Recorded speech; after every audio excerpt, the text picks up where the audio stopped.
Olá a todos, muito bem-vindos à nossa primeira aula de Arquitetura e Organização de Computadores. Hoje nós vamos aí trabalhar com os fundamentos de sistemas computacionais. Eu sou a professora Adriane Loper. Vamos trabalhar nossas aulas entendendo ou compreendendo como se dá toda essa formação dos computadores, né? O que nós formamos, né, ou como que nós montamos toda essa parte e chegamos nas tecnologias que nós temos hoje. Então, nós temos uma contextualização que você participará de um processo seletivo em uma empresa de desenvolvimento de computadores de última geração que ampliará a sua fábrica no Brasil com o objetivo de desenvolver novas estruturas de placas-mães, né? Também podemos chamar as placas-mães de mainboards ou motherboards, de alta velocidade, que serão usadas em servidores de dados de grandes instituições financeiras e bancos internacionais. Nós sabemos que as instituições financeiras e os bancos internacionais, eles trabalham aí com uma infinidade de dados, né? Eles investem bastante, principalmente quando a gente fala na segurança, né, dos dados. Então, aí há um investimento bem grande. Para isso, ela irá iniciar um processo seletivo para contratar profissionais com conhecimentos técnicos em arquitetura de computadores, o que será feito através de um treinamento interno com candidatos, a fim de que adquiram os conhecimentos específicos necessários. Então, você vai participar desse processo seletivo e, no final, serão aplicados vários testes e irão ser contratados os candidatos com maior nota, em número igual ao número de vagas disponíveis no momento da contratação. Assim,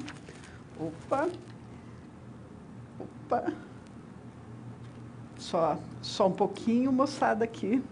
Deu um probleminha aqui no meu quadro. Só um pouquinho. Só deixa eu voltar aqui na primeira. Aí. Assim, você resolverá os testes do processo seletivo ao longo de nossas aulas e se preparará e adquirirá os conhecimentos técnicos necessários aí para a sua contratação. Então, o que acontece? Você participará desse processo seletivo e conforme o teu resultado, conforme o que você demonstrar, né, o que você aprender, né, se você tiver um bom desempenho, você vai ter um treinamento, é claro, para tudo isso. Conforme o teu desempenho, você vai conseguir trabalhar na empresa, o que, claro, você deseja. Então, vamos lá. Vamos só para... Nossa, meu quadro está com um pequeno problema, moçada. Só um minutinho. Só um minutinho, mas vamos lá. Qual que é a sua missão? Eu vou falando enquanto estamos resolvendo aqui esses problemas técnicos, né? Mas a sua primeira tarefa é fazer a resolução dos testes de conhecimento sobre arquitetura e organização de computadores. É necessário que você entenda que os computadores são organizados em 4 funções básicas, que dividem seus dispositivos em unidades. Então, importantíssimo isso. Você foi levado aí para uma sala cheia de computadores. E qual que vai ser sua missão? Vai classificá-los de acordo com as funções desses componentes em um computador. Mas quais os conhecimentos deverão ser estudados nesse ponto? Quais os conceitos e funções básicas serão necessários para que possamos participar desse processo seletivo com maiores chances de aprovação? Então, essa é uma missão que você vai ter que reconhecer, né, dentre esses componentes que você está trabalhando, quais eles são importantes, a que geração eles pertencem, como que nós trabalhamos com cada um deles, como que nós conseguimos, né, classificá-los. Para tudo isso, nós tivemos uma evolução. Então, essa evolução é o que nós vamos aprender hoje, essa divisão das suas partes. Então, o que a gente pode começar a trabalhar? Nós sabemos que o nosso computador normal, que a gente conhece hoje, nós temos o nosso monitor, né, o formato que a gente conhece. Nós temos a tela, né, o nosso monitor, nós temos o teclado, temos uma parte da memória, do armazenamento. Quando a gente fala no teclado, no mouse, né, nós também podemos falar a interação com o monitor, que nós podemos ter um monitor touchscreen. Temos uma parte importantíssima também, mas claro que ela não funciona sozinha, chamada processador. O hardware, claro que ele é toda a parte física do computador, ou, como nós chamamos, a parte que a gente pode tocar no computador. O software é a parte lógica do computador. Software é aquela parte com a qual nós programamos, nós fazemos os nossos programas, né? Os códigos que, ao longo do nosso curso, vocês aprenderão diversas linguagens de programação e poderão trabalhar com elas. Então, o que é importante? Nós sabemos a definição de hardware e software, né? As partes que a gente enxerga, né, nessa composição de monitor, teclado, mouse, mas isso tudo nós já conhecemos, né? Agora nós vamos ver qual que é a importância de cada uma dessas partes, o que nós temos de componentes internos, como que nós trabalhamos com elas e o que nós podemos fazer quando a gente tem o nosso computador. Então, vamos lá. Vamos só fazer uma definição de arquitetura, só uma pequena diferenciação de arquitetura e organização de computadores, até porque a nossa disciplina chama-se Arquitetura e Organização de Computadores. Arquitetura são os atributos de um sistema visível a um programador, com impacto direto na execução de um programa, ou seja, todos os atributos lógicos para a execução de um programa. Por exemplo, né, de atributos arquiteturais, conjunto de instruções, número de bits para representar os vários tipos de dados, mecanismos de entrada e saída, técnicas de endereçamento de memória, isso tudo faz parte da arquitetura. Quando a gente fala da organização, refere-se às unidades operacionais e a sua interconexão que não realizam sentido, especificações. Né? Não posso, isso não é verdadeiro, não posso afirmar que todos torcem pelo Brasil. Atributos aqui, organizacionais, nesta frase, nesse momento, eu estou afirmando. Transparente ao programador. Então, a partir do momento que eu estou afirmando que todos torcem para o Brasil, então, obrigatoriamente, José Brasileiro vai ter que torcer para o Brasil. Entre outros. Entenderam? Então, quando a gente fala assumindo as premissas como verdadeiras, concluímos que José, o Papa... A nossa disciplina vai abranger todas essas partes. Nós temos algumas disciplinas que abrangem mais arquitetura ou mais organização. Nós vamos aprender como um todo. Então, vamos voltar ao quadro. Quando a gente fala das funções básicas, né, da composição dos computadores, nós estamos falando da entrada de dados. O que é entrada de dados? Inserir ou entrar os dados, literalmente.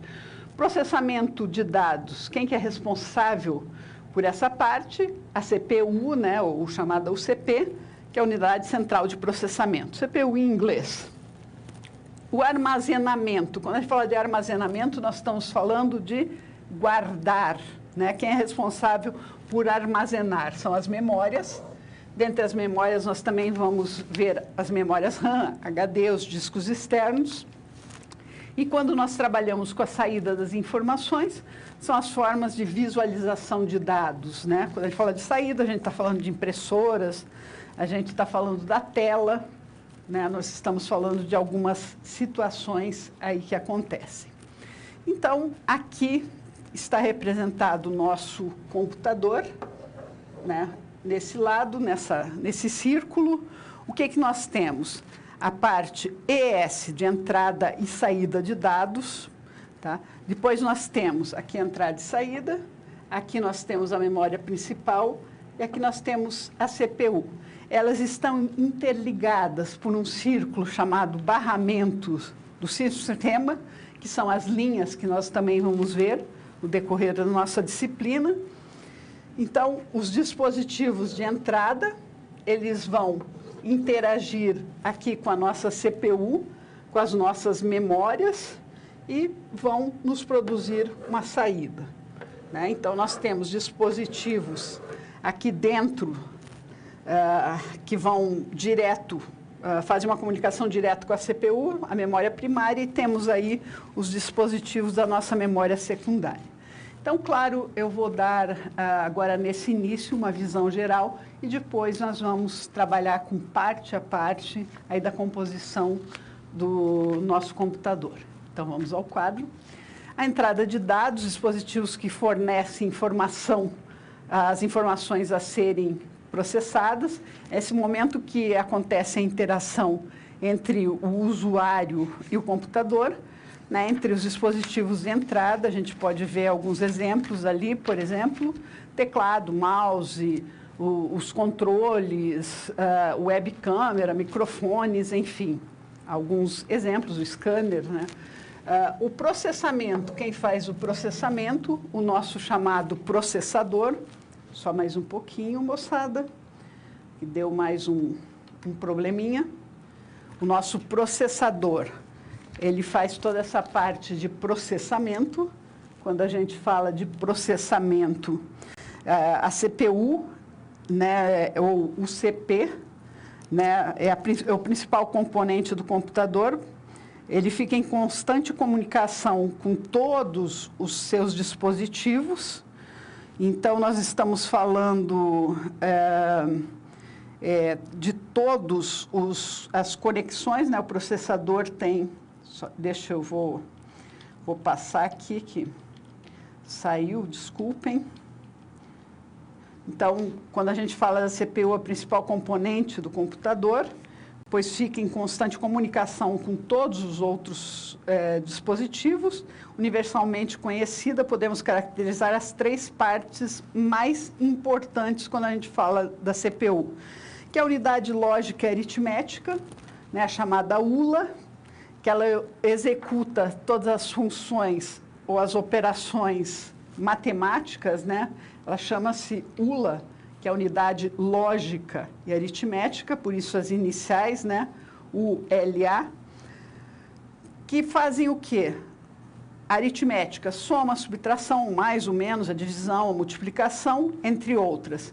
E as operações lógicas, né? Que são aquelas operações AND, OR... Opa, mas a minha tela não está me ajudando hoje, mas vamos lá. Então, as operações lógicas, AND, OR, OR, SHOR, NOT, entre outras, né? Então, nós trabalhamos com dispositivos, né? Dentre esses dispositivos, fazem toda essa parte que a unidade lógica e aritmética trabalha. Nós temos também a segunda parte da CPU. Opa, de novo, saiu, me desculpem, moçada, mas vamos... a outra parte da unidade de controle, que apresenta uma alta complexidade, como já diz o nome, né? Como a ULA faz as operações aritméticas e lógicas, a unidade de controle apresenta uma alta complexidade em relação ao controle como um todo, né, da CPU. Ela controla as ações da ULA e as instruções direcionadas para o processamento. Ou seja, né, ela tem a sua função de controle mesmo. Os registradores consideram a memória... eles são... Quando a gente fala de registradores, também é uma parte importantíssima. O registrador é uma memória, né, é uma memória de maior relevância. Quando a gente fala memória de maior relevância, ela tem suas características. Nós vamos ver os processadores aí quando a gente trabalhar com eles, né? Nós vamos ver que os processadores ocupam o seu espaço, né, dentro lá da CPU, né? Só os registradores estão lá, ela é situada no core, ou no núcleo do computador, e a memória mais veloz. Então, estamos definindo parte a parte né, o geral do computador, ok? Para armazenar os dados, vamos voltar ao quadro. Eu estou falando da memória principal, né? Quando eu falo da memória principal, é um depositório temporário em que os dados e instruções são armazenados por um tempo determinado. Uma vez processadas as informações da memória, ela é liberada e novas informações são armazenadas nela. Por esse motivo, é uma memória chamada volátil. São exemplos de memória principal, a memória RAM, que é a memória de acesso aleatório, e a memória cache. Depois nós temos os dispositivos para o armazenamento de informações. Elas são chamadas as memórias secundárias. Essas vocês conhecem aí e utilizam com mais frequência. São os dispositivos para armazenar os dados, para serem recuperados quando eu necessitar, né? Então, estamos falando de nuvens, depende do tipo que eu trabalho, pode ser magnéticos, ópticos, por meios eletrônicos. Então, estou falando dos HDs, né, dessa imagem aqui de um HD, ou de um CD-ROM, ou de um SSD, ou dos pendrives, né, das nuvens. Então, aí temos alguns exemplos de memórias secundárias. E a saída de informações, a gente também está acostumada aí a trabalhar, são os dispositivos que retornam tudo que foi processado pelo computador, pelos quais acontece a interação entre o computador e o usuário. Então, estamos falando das impressoras, das telas, dos fones de ouvido, né, sem fio, etc. O que a gente tem que saber também que é importante quando a gente fala do computador? As medidas de tamanho, né? Porque quando você vai comprar um computador, o vendedor lá chega numa loja para comprar, ele pergunta, mas qual a capacidade da RAM, ou qual o tamanho do HD, ou, né? Então, tem unidades aí, é bom a gente ter uma noção, pelo menos, dessas capacidades, dessas medidas que existem. É claro que a gente vai conhecendo gradualmente e a gente vai entendendo o que são essas medidas, mas só para vocês terem uma noção, vamos voltar ao quadro. Então, nós estamos falando de medidas de tamanho usado em computador, são baseadas em bytes, né, que é a sequência de 8 bits. O único bit, né, ele é sempre representado por zeros ou uns, são números binários. Essa medida é adotada por todas as áreas que envolvam o processamento, envio e recebimento de dados. Dados e informações, sendo que cada byte representa um caractere de texto no computador. As medidas do byte são usadas.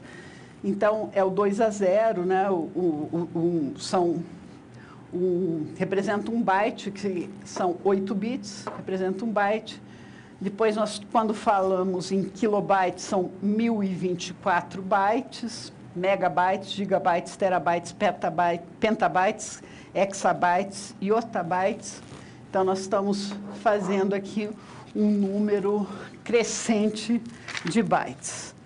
Tá? Nós vamos ver alguns cálculos aí no decorrer da nossa disciplina que representam toda essa parte, né? Para a gente entender um pouco a capacidade de armazenamento, a capacidade dessas trocas, velocidade, tudo isso nós vamos ver um pouquinho na nossa disciplina. E agora você foi submetido, né, naquele experimento lá ao qual você está trabalhando, né, você pretende ingressar nessa empresa, e outra, né, você está fazendo esse estágio porque no futuro essa empresa vai trabalhar com essas placas-mães aí para fazer uma cidade inteligente, né? Então, vamos lá. Então, você foi submetido a uma sala cheia de equipamentos e vai ter que fazer a classificação desses componentes.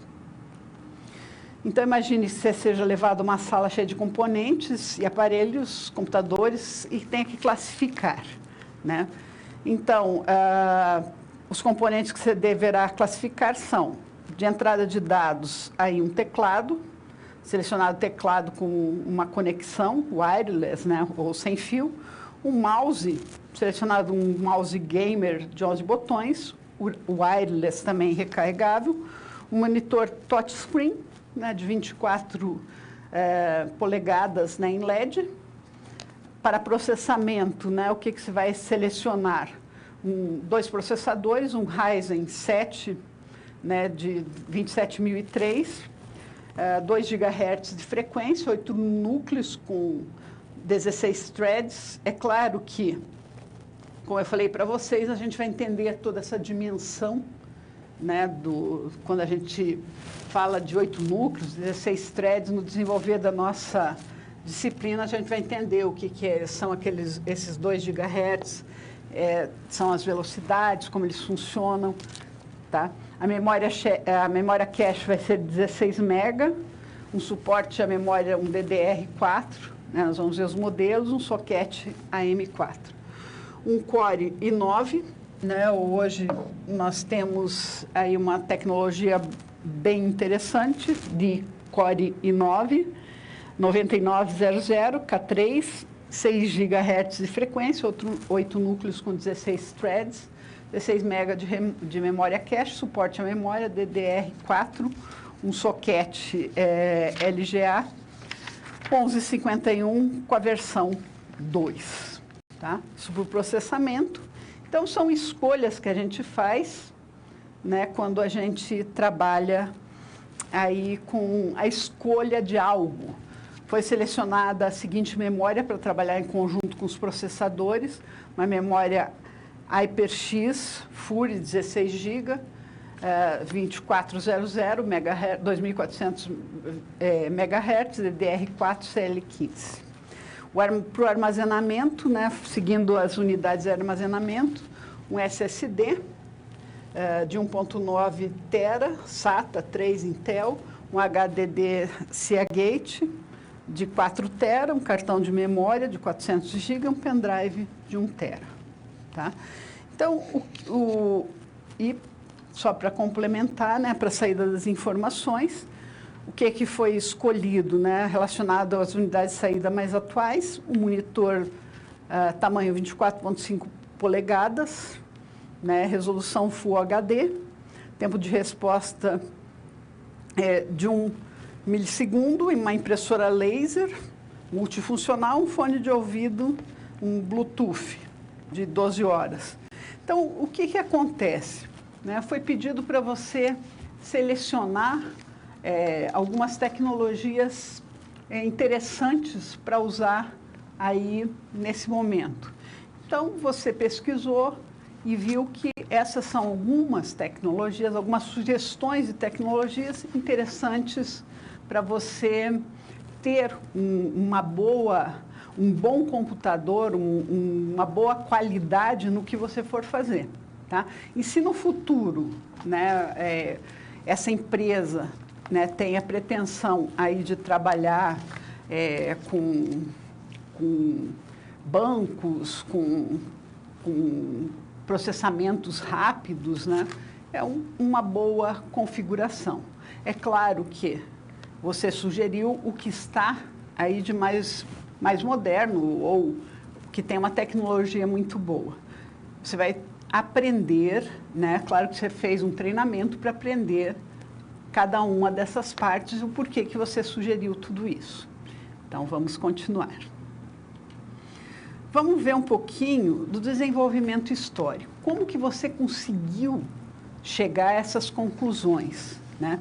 Se você vai comprar um computador hoje, a pessoa ela vai perguntar qual a capacidade de RAM, o que você quer de monitor, como que você quer a configuração do teu processador, para que você vai usar? Você vai usar para jogar, ou vai ser só para o escritório? Qual que vai ser a funcionalidade daquele computador? Né? Você quer um notebook, você quer um desktop, você quer o quê? Você vai usar 2 telas, você vai fazer o quê com aquele computador? Dependendo da funcionalidade, você vai escolher mais tecnologia ou menos tecnologia. Né? Na verdade, a gente sempre tem que escolher uma tecnologia adequada, né, quando a gente fala aí de comprar. Né? Quanto mais tecnologia, também as tecnologias mais avançadas custam mais caro. Sempre será isso.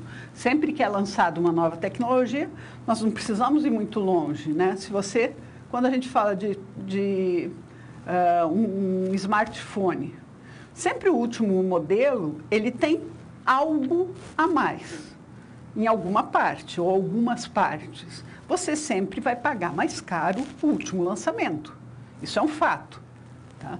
Daqui a algum tempo, né, ele se torna mais barato. Mas sempre algo de ponta, né, é mais caro. Toda tecnologia é mais cara. Então, ali você fez uma sugestão que vai ser caro. Não é tão simples você, por exemplo, trabalhar com Core i9. Tá? Não temos tantos modelos assim. Tá? E 7, você tem mais modelos mais variados. Né? E 9, você não tem tantos modelos assim. Entenderam? Então, a tecnologia, a gente tem que ver o custo-benefício, quanto você tem que gastar, o quanto você tem para investir no computador, o que você quer fazer na utilização daquele computador. Né? Então, tudo isso depende de quanto você está disposto e qual a utilização. Não adianta você comprar um computador com N tecnologias se você vai utilizar para fazer meia dúzia de coisas apenas. Tá? Então, tem uma série de situações. E você tem que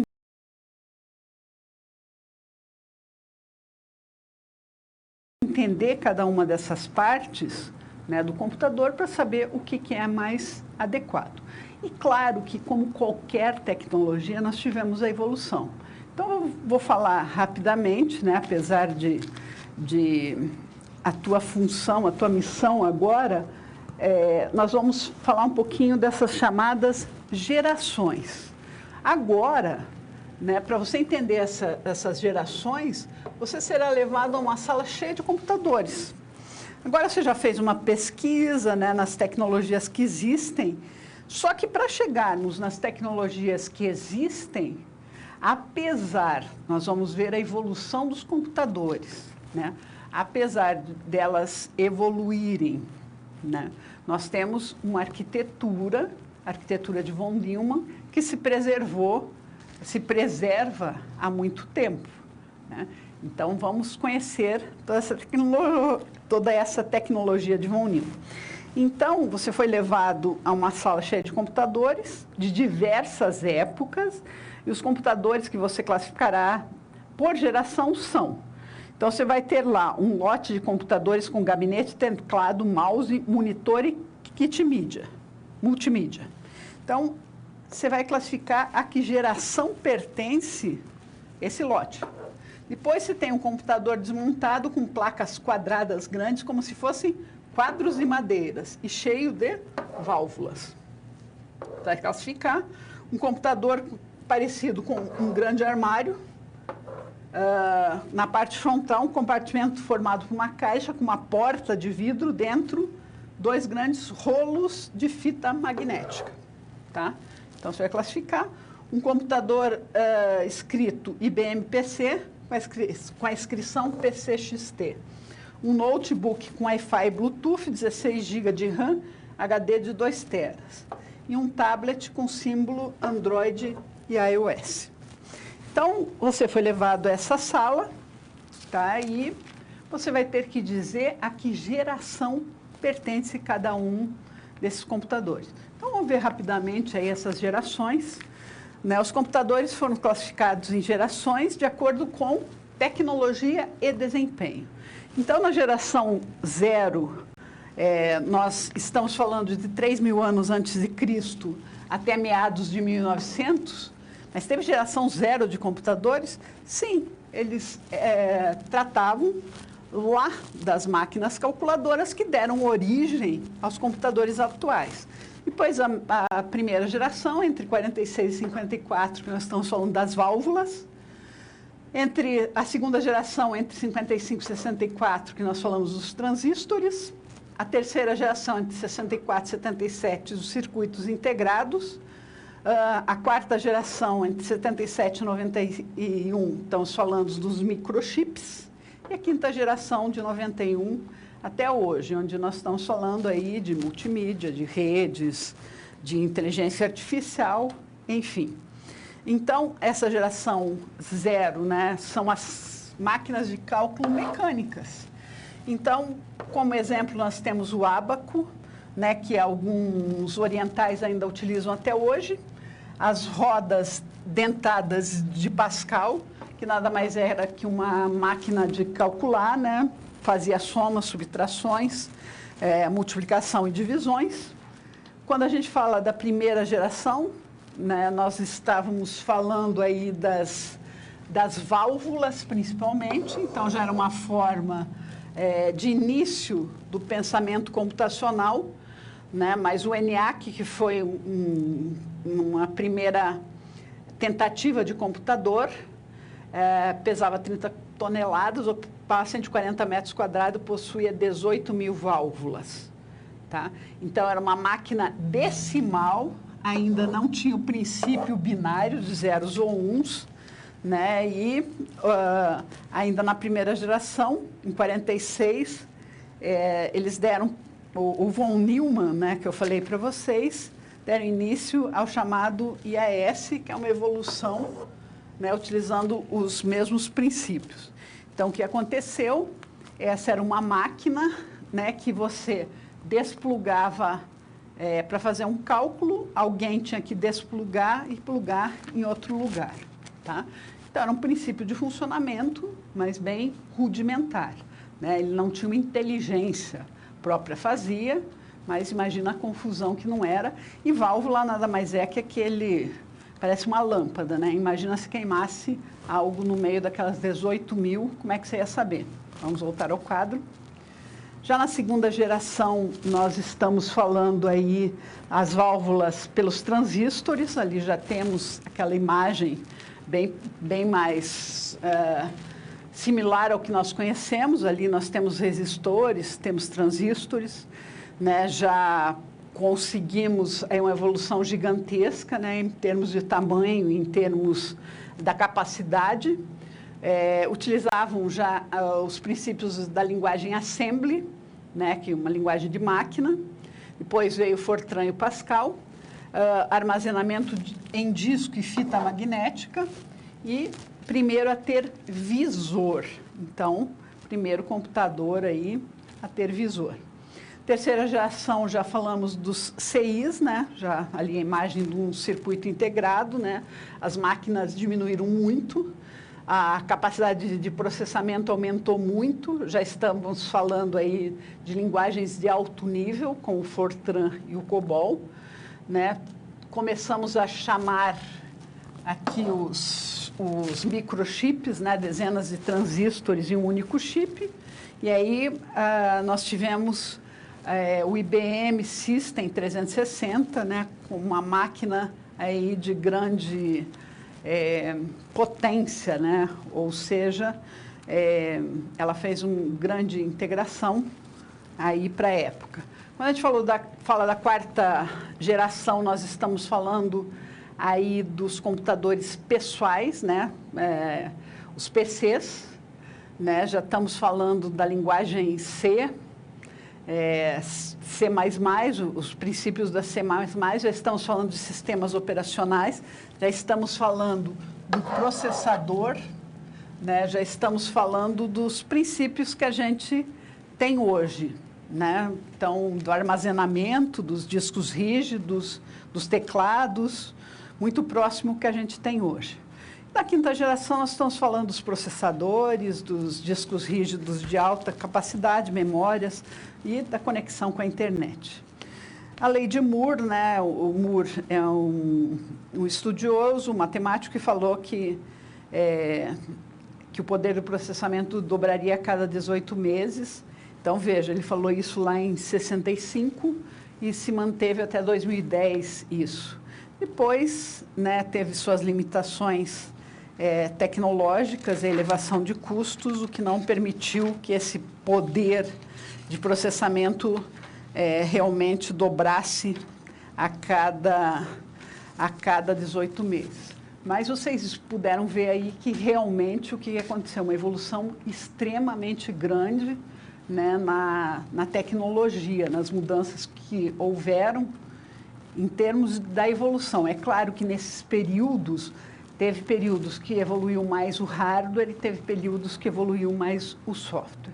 E agora, como você foi levado naquela sala lá para resolver, né, classificar qual geração pertence, então tem alguns aspectos importantes de cada geração que tem que ser analisados. Então vamos ao quadro para ver a geração de computadores. Então aquele lote, né, o que é importante? Kit multimídia só foi criado na quinta geração. Até a quarta geração não tinha recurso multimídia. Esse computador desmontado com placas grandes quadradas, como se fossem quadros de madeiras, cheios de válvulas. Válvulas é o quê? Primeira geração. Então, ali estava a solução. Computador parecido com um grande armário, né? Um compartimento na caixa, 2 rolos de fita magnética. Aqui está a chave, porque a fita magnética pertenceu à segunda geração. Um computador IBM PC com PCXT. Então, PCXT é a quarta geração, né? Porque ele era um computador pessoal, né? Com processador de 16 bits. Um notebook. Notebook, todos os notebooks vieram na quinta geração. E um tablet, também, com símbolo da Android, também pertence à quinta geração. Tá? E eu vou deixar aqui para vocês um questionamento, né, nessas evoluções aí que nós tivemos. Então, só uma pergunta aí para vocês refletirem. Então, vocês compreenderam a evolução que teve? Claro que todas as evoluções só existem porque há necessidades dos usuários. Então, quero que vocês pensem um minutinho e já retornamos.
Bem, agora nós já vimos um pouco da evolução, né, ou do entendimento aí, como se deu.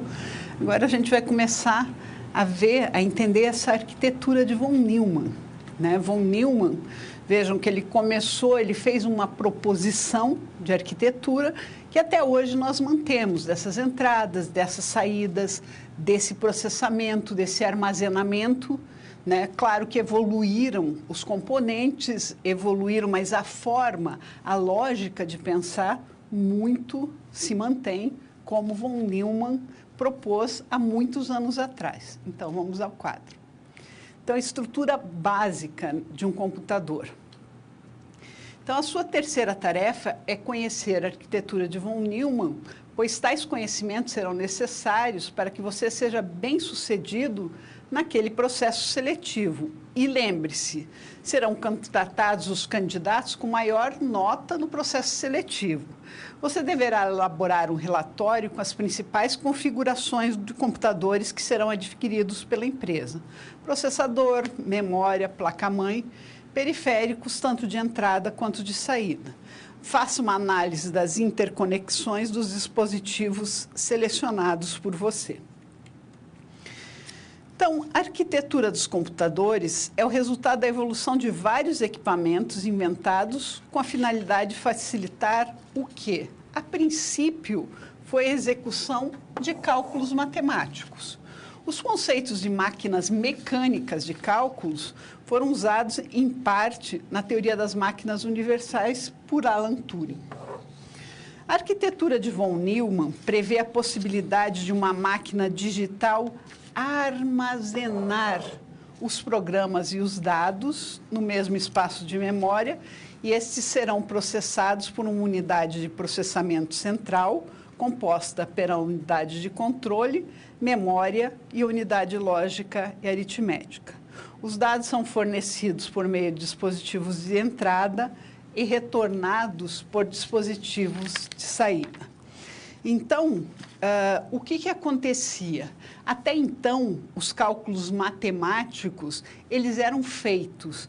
Desde o ábaco, hoje, utilizam-se esse ábaco até hoje, os orientais, no Oriente, utiliza-se muito, que são aquelas contas, né, dentro de um araminho cheio de bolinhas, né? É um brinquedo de criança, a gente vê crianças brincando, mas é um instrumento também de cálculo. Então, dá para se fazer os cálculos ali rapidamente, né? E tem pessoas com muitas habilidades.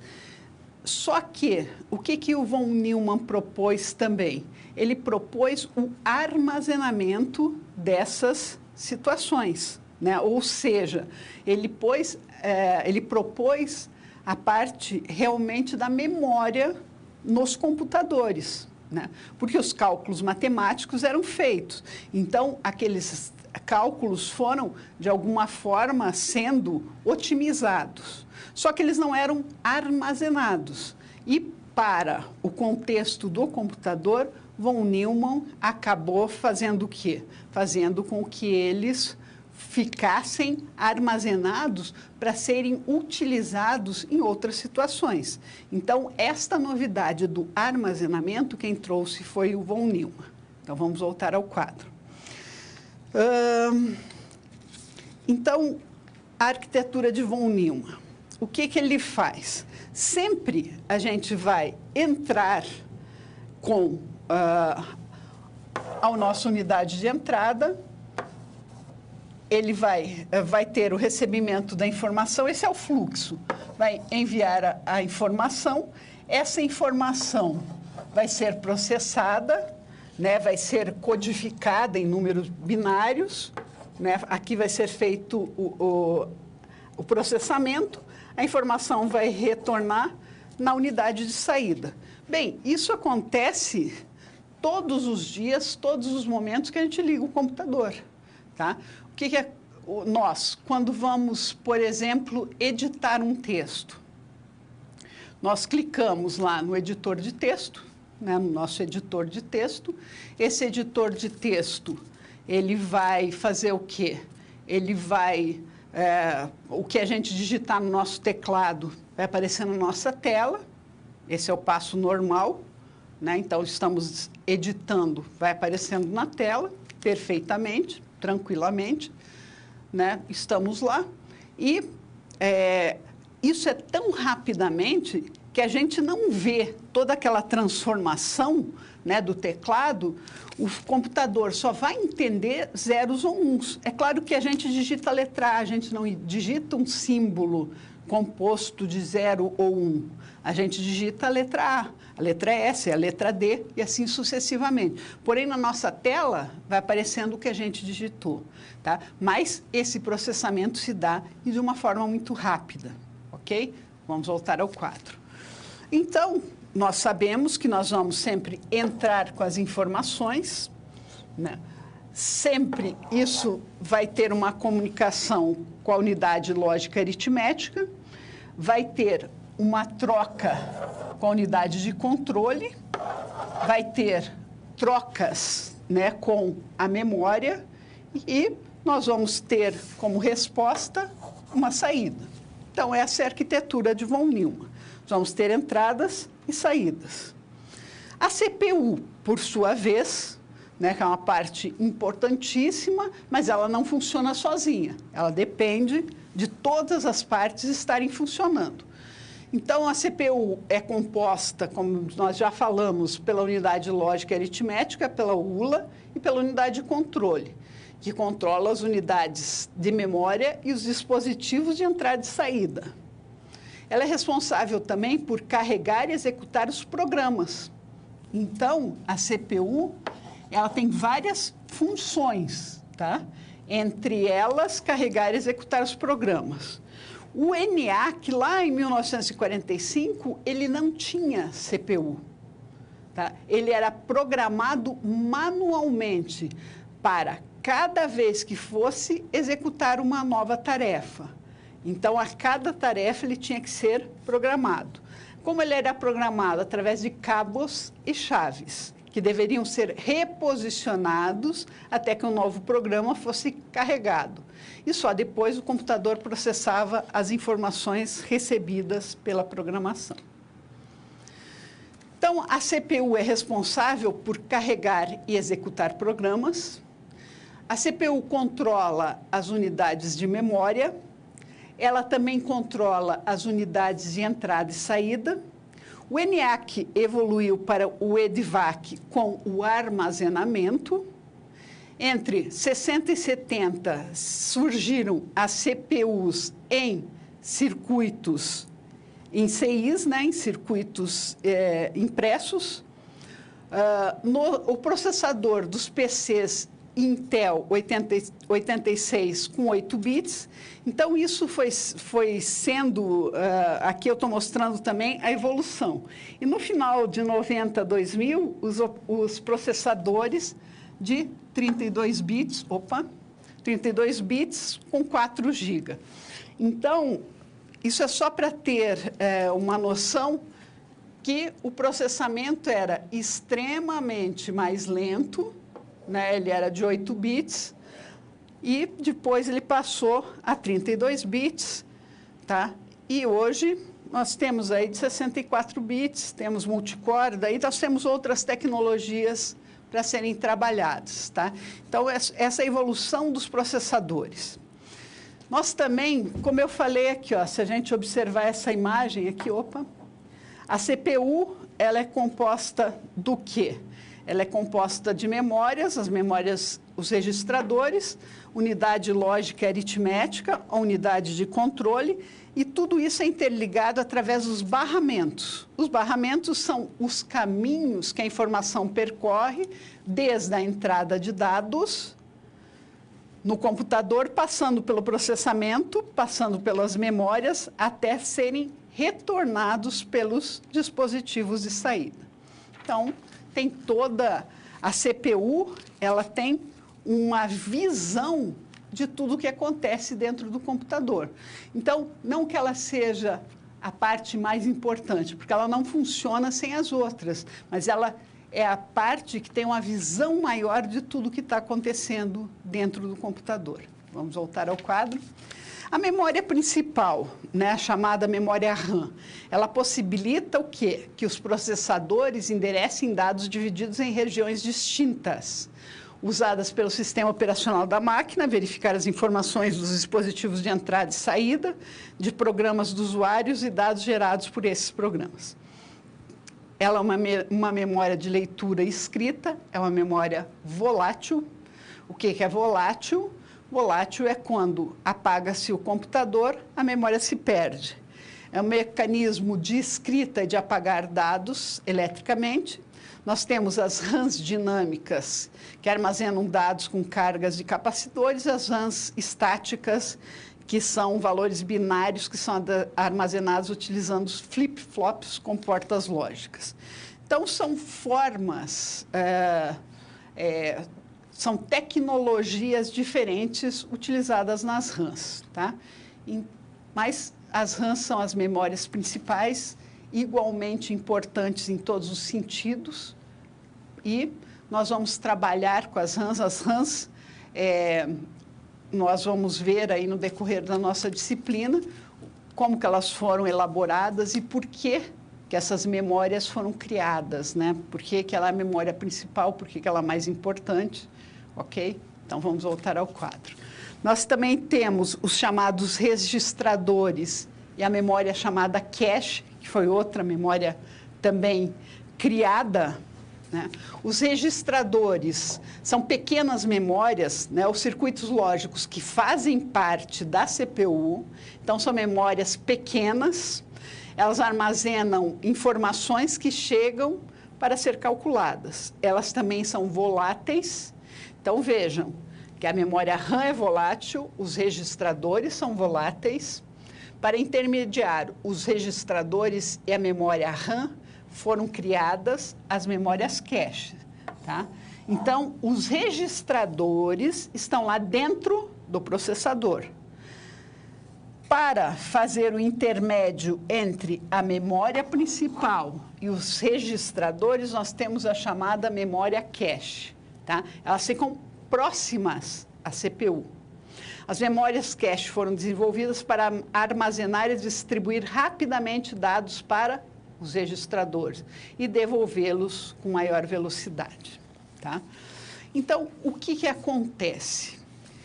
Qual que é a nossa necessidade? Por que nós precisamos de processadores rápidos, né? A cada vez nós não falamos assim, não, eu quero um processador rápido, eu quero que o meu computador responda rápido. Essa é a necessidade de todos nós, né? Então, cada um desses elementos foi sendo desenvolvido alguma tecnologia, ou algo foi acrescentado, ou algo foi modificado, para que realmente eles satisfizessem esse nosso desejo de velocidade. Um dos maiores desejos de todo mundo é que o computador responda rápido às nossas necessidades. Apesar da gente não colaborar, quando a gente abre diversas janelas, quando a gente fica clicando várias vezes, né, num link ou em uma página ou em alguma coisa, nós só estamos sobrecarregando o computador. Nós estamos fazendo tudo errado e queremos a resposta rápida. Mas nós somos todos impacientes, nós somos usuários, né? Nós queremos respostas rápidas, nós queremos que aquela máquina nos sirva, tá? Então, nós queremos que isso aconteça. Só que isso, para vocês saberem, é uma combinação de diversos elementos do computador. O registrador é uma memória extremamente rápida, né? Ela foi colocada, porém, ela é uma memória rápida, mas ela tem uma pequena capacidade de armazenamento, tá? Então, ela tem algumas vantagens e algumas desvantagens, tá? Então, nós temos os registradores com memória, nós temos a memória RAM, que é a nossa memória principal, e nós criamos ainda no meio dessas duas a memória cache, tá? Isso para quê? Para haver uma troca mais rápida de informações e trazer para a gente, da forma mais rápida possível, as informações que nós queremos, em todos os sentidos, seja numa página na internet, seja num programa, seja num jogo, seja em qualquer situação que a gente queira. Então, vamos voltar ao quadro. Quando a gente fala de operações de entrada e saída, né, são realizadas por um meio de uma grande variedade de dispositivos externos que oferecem um meio de trocar dados entre o ambiente externo e interno do computador. Um dispositivo externo conecta-se ao computador por uma conexão com módulos de entrada e saída. São barramentos, novamente, aí, ó, falando dos barramentos, que permitem a transmissão de dados entre entrada e saída e a CPU. Então, nós temos os chamados barramentos do sistema, nós temos linhas de endereço, linhas de dados e linhas de controle. Tá? E aqui nós temos as conexões para os dispositivos periféricos e os modelos aí de entrada e saída. Então, quando a gente fala de toda essa interconexão, para ter a comunicação entre os componentes do computador, que são processador, memória, entrada e saída, são necessários as interconexões entre eles. Segundo Stalin, a estrutura de interconexão deve admitir os seguintes tipos. Tá? Então, eu tenho que fazer a conexão do quê? Memória para o processador, ou seja, o processador lê uma instrução ou uma unidade de dados da memória, o processador para a memória, então eu tenho que fazer esse caminho da memória para o processador e também do processador para a memória. O processador, aqui ele lê, aqui ele escreve uma unidade de dados na memória. Eu tenho que fazer a conexão de entrada e saída para o processador. Então, o processador lê dados de um dispositivo de entrada e saída por meio de um módulo de entrada e saída. E eu tenho que fazer o contrário também, processador para entrada e saída. Então, se aquele lê, aquele envia dados para o dispositivo de entrada e saída. E entrada e saída para a memória. Posso buscar alguma coisa na memória. Para esses dois casos, um módulo de entrada e saída tem permissão para trocar dados diretamente com a memória, sem passar pelo processador, usando o DMA.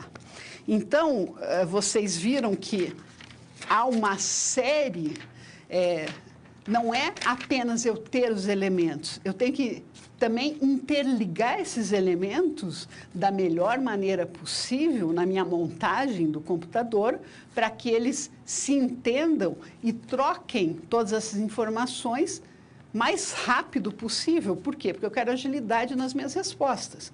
Isso tudo acontece, por exemplo, quando eu digito um HTTP, www, qualquer coisa. Eu quero o quê? Que apareça o site que eu digitei imediatamente.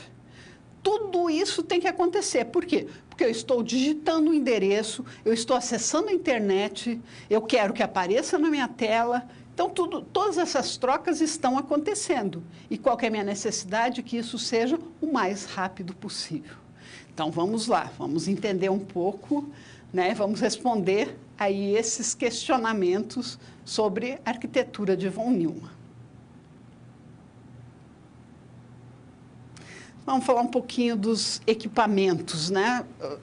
Nós sabemos que você está se preparando aí para participar do processo seletivo, que aplicará um teste de conhecimento, e será necessário que você conheça a arquitetura dos computadores, seus processadores, e como esses administram a quantidade de memória no computador, os dispositivos de entrada e saída. Então, faça um relatório das principais configurações de computadores que deverão ser adquiridos pela empresa. Então, apesar de você ter pesquisado, né, o que há de mais moderno da empresa, lá naquele primeiro momento, né, o que hoje é necessário para a tua empresa? Tá? Um processador Intel Core i7. Por quê? Porque um bom processador tem uma velocidade boa, faz essas trocas de maneira adequada.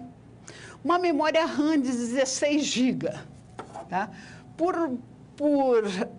Essa memória, 16 GB, é um bom número? Sim. Ele supre tudo o que é necessário. Um HD de 1 TB é uma quantidade boa de armazenamento? Sim. Um SSD de 8 GB. Opa, SSD é uma tecnologia também melhorada de um HD. 8 GB é um número bom? É um número ótimo, tá? Então, é uma boa opção. Uma placa de vídeo de 6 GB, GeForce GTX 1060, é boa? Muito boa, tá? O sistema operacional, Windows 10, é um Windows que está aí, é do conhecimento de várias pessoas, é um Windows que funcionou razoavelmente, né? Então, é uma sugestão.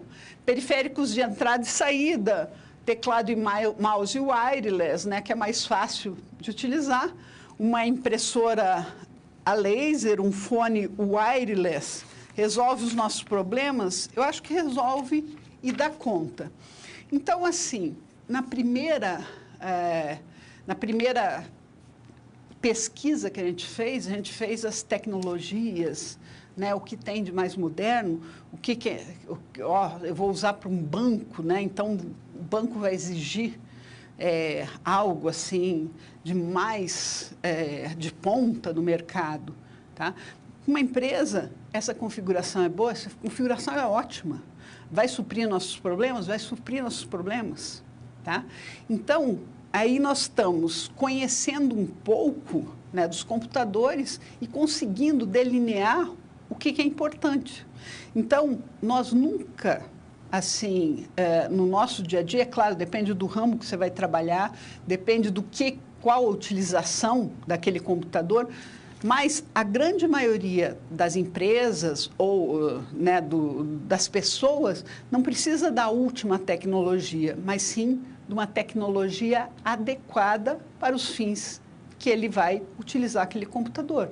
Então, aí você fez uma configuração boa, né, tem aí elementos de muita qualidade e não é o último modelo existente no mercado, ok? Então, vamos falar um pouquinho agora sobre a hierarquia de níveis de computador. Então, é outra parte que nós temos que conhecer para conseguir também ir definindo tudo o que está acontecendo em termos de evolução dos computadores. Então, vamos lá. Agora, nós estamos aí com uma quarta tarefa, é conhecer mais profundamente a arquitetura de von Neumann, porque é claro que ela não é a única que existe, né? Nós temos outras arquiteturas que são as de não von Neumann, em especial a unidade central de processamento, a nossa CPU, porque von Neumann contribuiu aí com uma série de melhoramentos, né, para a gente ter essa dimensão de computador que a gente conhece hoje, né? E vamos entender mais profundamente. E as suas unidades principais. Por quê? Porque na aula de hoje até nós falamos de algumas partes, né, quando nós definimos que nós não vimos, né, algumas partes que foram acessadas hoje que a gente ainda não viu na nossa disciplina. Então, vamos falar da CPU e suas unidades principais, que é a unidade de controle e a ULA, suas memórias e também unidades de entrada e saída. Quanto mais você conhecer sobre estrutura, mais entenderá como os computadores são montados e como eles funcionam. Nessa etapa, você terá que identificar de forma comparativa as vantagens e desvantagens da arquitetura de von Neumann. Deverá listar quais as unidades previstas por essa arquitetura e qual a função delas. Então, a gente já viu essa parte básica, né, as previstas na arquitetura de von Neumann. Vamos ver um pouquinho mais detalhado algumas partes principalmente essa parte da interconexão, e deverá citar outros tipos de arquiteturas de computação.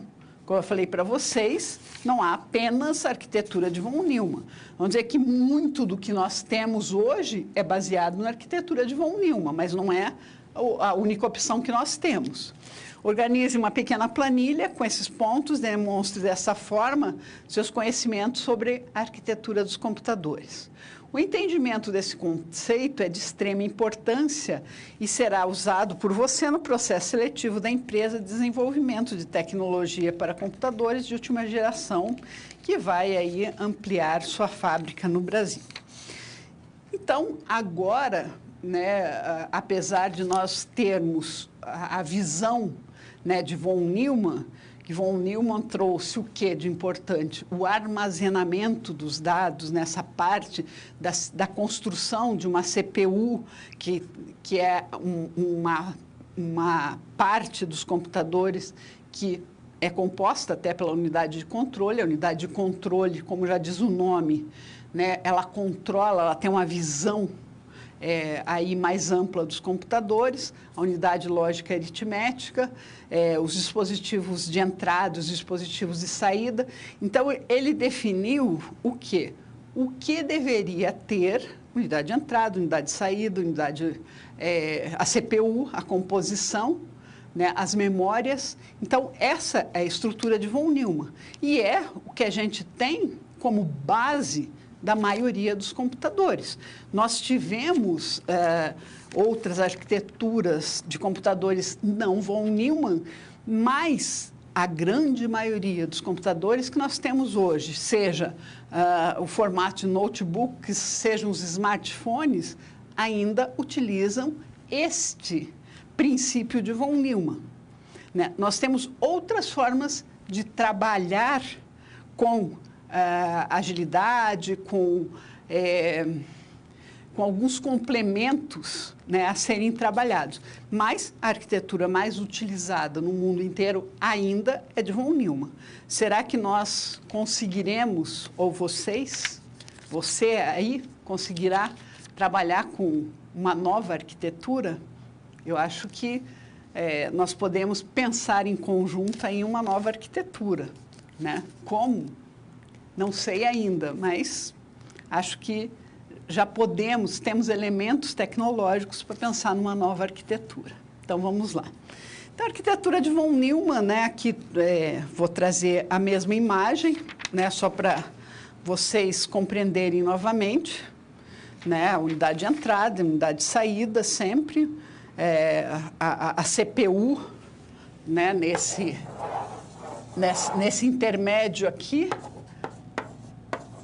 a composição da CPU com unidade lógica aritmética, unidade de controle, os acumuladores que são registradores ali, essa palavra acumulador aqui são registradores, enfim, né, as memórias e tudo correlacionado.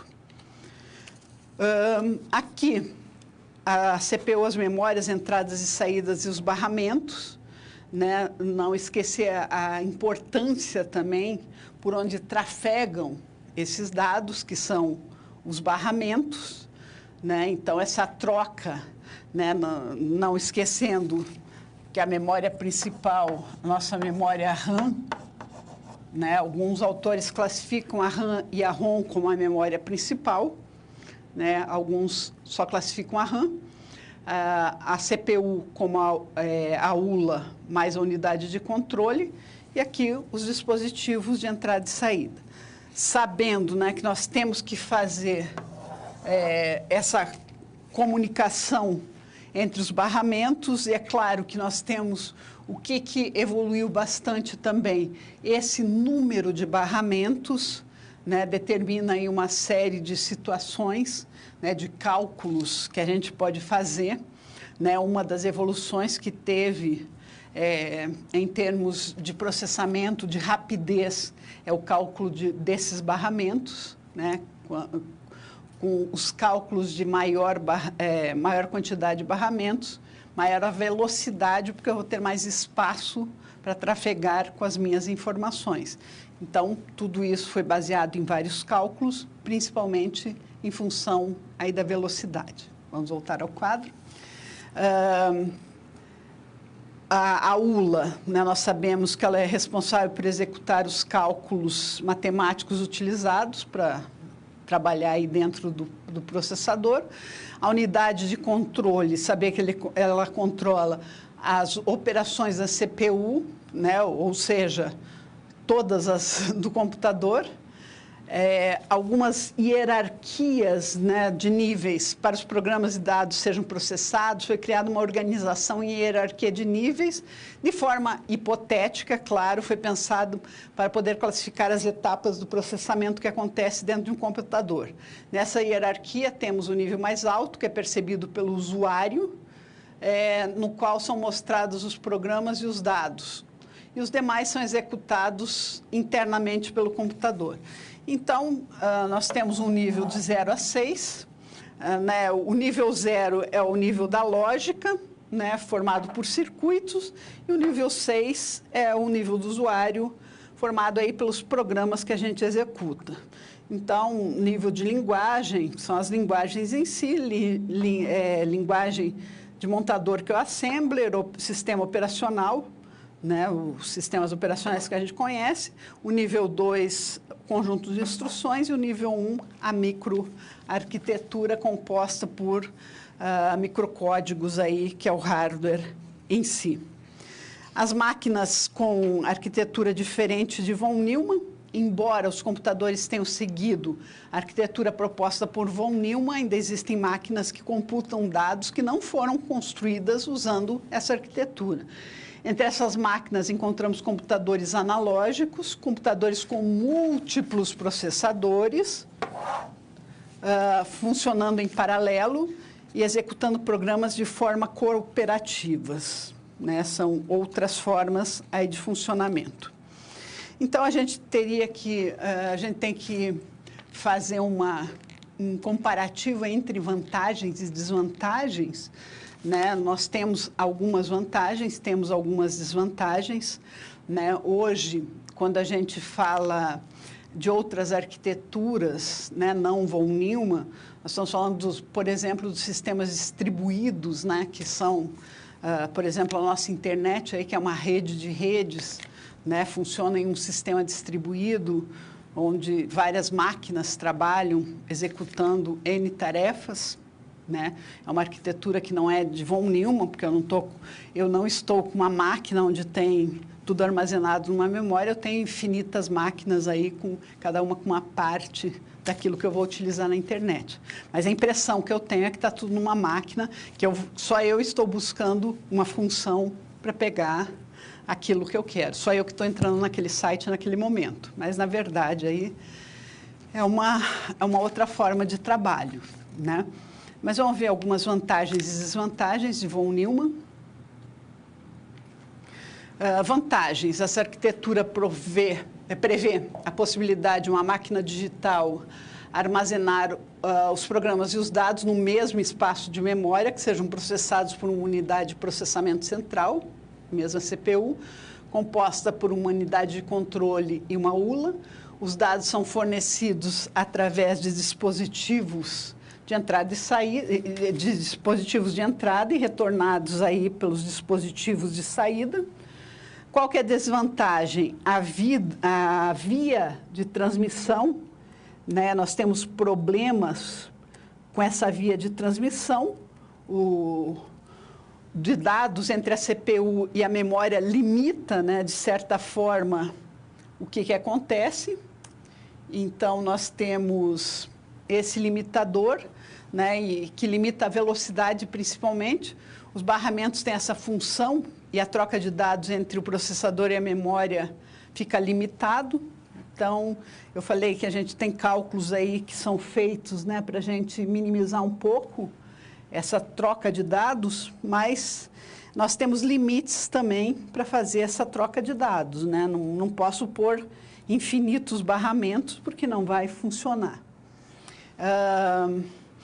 Então, os barramentos têm suas limitações. Nós temos também algo chamado gargalo de von Neumann, né, que também cai nessa parte aí da transmissão de dados entre entre a CPU e a memória, que limita, né, de alguma forma, a velocidade de processamento. Os barramentos têm essa função e a troca de dados entre o processador e a memória e fica limitada pela taxa de transferência dos dados que os barramentos são capazes de proporcionar. Então, eu tenho mais um questionamento também para deixar para vocês, um minutinho para vocês pensarem. Se vocês entenderam a composição, né, dos computadores atuais, apesar da tecnologia de von Neumann envolver a grande maioria dos computadores, né, nós temos outras formas de trabalhar também. Até porque, né, nós, em cada uma dessas partes, como nós vamos ver no decorrer aí da nossa disciplina, nós temos limitação. Né? Nós vamos até uma certa evolução e depois não conseguimos aumentar isso, ok? Então, um minutinho e já retornamos.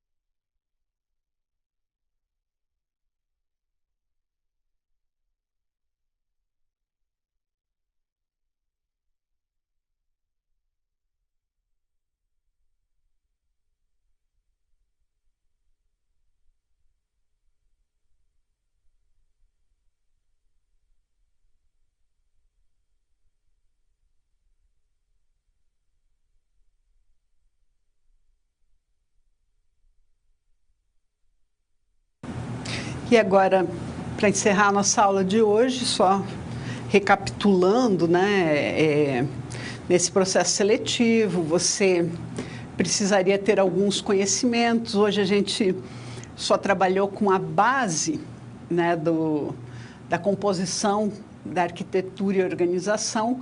É claro que no decorrer das nossas aulas nós vamos ver o que são esses limitadores, como que nós trabalhamos, né, em cada uma dessas partes, essa visão do que você pode fazer, o que você não pode fazer, o que esses esses terabytes aí, essas velocidades, né, e como a gente consegue trabalhar, minimizar problemas, como que a gente pode fazer um projeto melhor de computadores, nós vamos aprendendo aos poucos. Então, vamos recapitular. Então, a gente viu um pouquinho dos conceitos básicos, né, de arquitetura e organização dos computadores, principalmente aí, o que envolve a estrutura básica, né, na descrição de von Neumann. Vimos que o que a gente tem hoje teve um desenvolvimento histórico, as gerações dos computadores, e a hierarquia de níveis de computador. Então, para chegarmos, o que a gente tem que ter uma noção muito clara? Que para chegarmos no que nós temos hoje, muito foi estudado.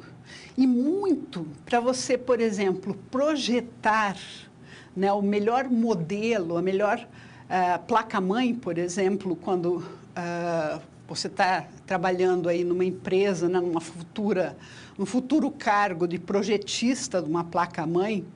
A placa-mãe, ela é composta do quê? Dos lugares aonde nós vamos colocar os elementos que vão compor aquele computador.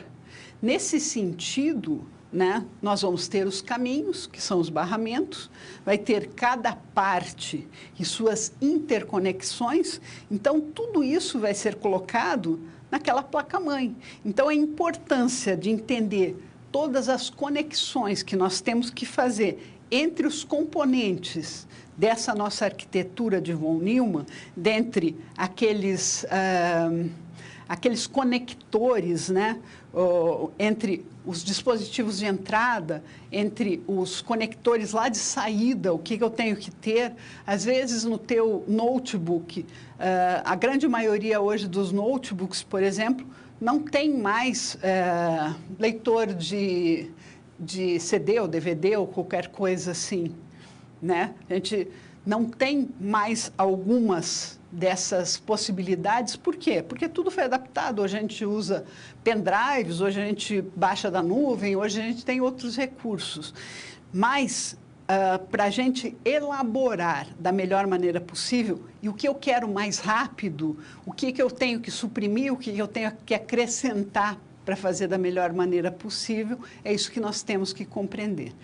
Então, moçada, era isso que eu queria trazer hoje na nossa aula, e na nossa próxima aula nos encontramos.